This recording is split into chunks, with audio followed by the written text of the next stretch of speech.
Aujourd'hui, je ne suis pas seul. Je suis accompagné d'un invité qui vient vous faire part de quelques propos. Je vous laisse l'entendre. Toi, mon ami, au Maroc, c'est mort. Vaut mieux quitter le pays. Selon une étude menée par Challenge, 7 jeunes sur 10 entre 19 ans et 28 ans quittent le Maroc.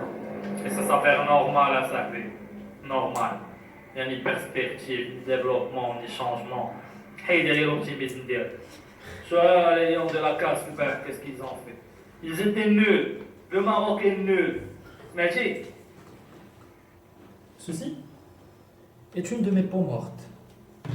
Ceci est la voix d'un certain ensemble de jeunes de nos jours. Mais cette voix, qui est à l'intérieur de mon être quelque part, je l'ai toujours étouffée. Et je ne cesserai de le faire. Et je vous promets que je ne la laisserai jamais prendre le dessus. Il y a une citation qui m'a toujours marqué et qui dit au lieu de chercher à avoir ce qu'on n'en a pas et d'en souffrir, vaut mieux se contenter de ce qu'on a et en être reconnaissant. Lorsqu'on est d'humeur à se plaindre, il faut penser que derrière chaque échec, que derrière tout moment de frustration et que derrière n'importe quel moment de nervosité se cache un élément de bonheur. Soyons tous à la recherche de cet élément de bonheur et exprimons une reconnaissance. Si je porte des lunettes, cela signifie que je ne suis pas aveugle. Si je fais des efforts à ne pas prendre de poids, cela veut dire que je ne suis pas dans l'abondance de la nourriture. Si je suis au chômage et je trouve de quoi manger et j'ai où me loger, c'est qu'il y a des personnes qui subviennent à mes charges. Si mon téléphone sonne un certain nombre de fois par jour, c'est qu'il y a des personnes qui pensent à moi et à qui je pense.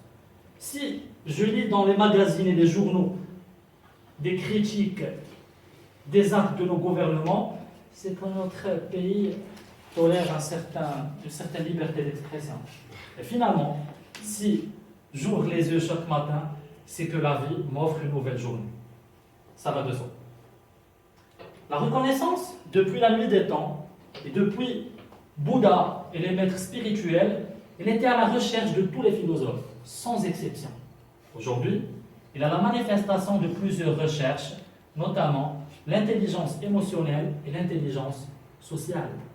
Ce qu'il y a de magique dans cette notion, c'est quoi? C'est qu'elle implique une tierce personne. C'est qu'elle n'est pas individualiste. Lorsqu'on parle de reconnaissance, c'est le lien entre deux entités. Et c'est ça d'où réside sa magie. Et l'imbrication de deux entités. Dans un contexte relationnel, le sentiment de reconnaissance se base sur la perception d'autrui. On veut tous être au centre du monde. On veut tous être aimés par autrui. On veut tous être à la hauteur de ce qu'on fait. On veut tous être félicités par tout le monde. Et ainsi, il y a deux sortes d'accomplissements. Le premier, c'est un accomplissement personnel qui est à l'égard de nous-mêmes. Excusez-moi. Excusez-moi. Il est à l'égard de nous-mêmes. C'est entre nous et nos réalisations. C'est entre nous et ce qu'on est capable d'accomplir. Et le deuxième accomplissement s'avère le plus difficile. C'est l'accomplissement social. Et ici, on a tous besoin d'être remerciés. Lorsqu'on fait des efforts, mais ces efforts, on les fait pour avoir un certain statut social, pour être capable de rayonner dans une masse de personnes, dans une communauté, dans un groupe de gens. On cherche à se positionner. Et donc, on fournit des efforts. Parfois, on intervient, notre intervention peut, je vais la qualifier de nulle, mais pourtant, si la personne devant nous fait preuve de reconnaissance, nous fait une preuve de gratitude, nous remercie, nous félicite à travers un mot, un bravo, un bonne chance, un tu as bien fait, elle ne va rien perdre. Mais la personne, ça va la servir. Ça va la servir à aller de l'avant. Et c'est le cas ici au Toastmaster. Si on est tous réunis aujourd'hui ici, et on se réunit chaque samedi, c'est pour chercher cette reconnaissance. Car le jour où on n'a pas de reconnaissance, on songe dans l'anéantissement de ce qu'on essaie de faire. Si je fais un travail qui n'est pas à la hauteur et je n'ai pas de reconnaissance, de remerciement, ceci ne peut que m'anéantir, anéantir mes efforts, et ainsi je deviendrai un glossophobe. Par contre, à travers un simple merci, j'irai de l'avant. Mon speech aujourd'hui il est bref et concis, et j'aimerais en conclure avec une citation qui dit que la recherche de la reconnaissance, elle se fait depuis l'enfance, comme la recherche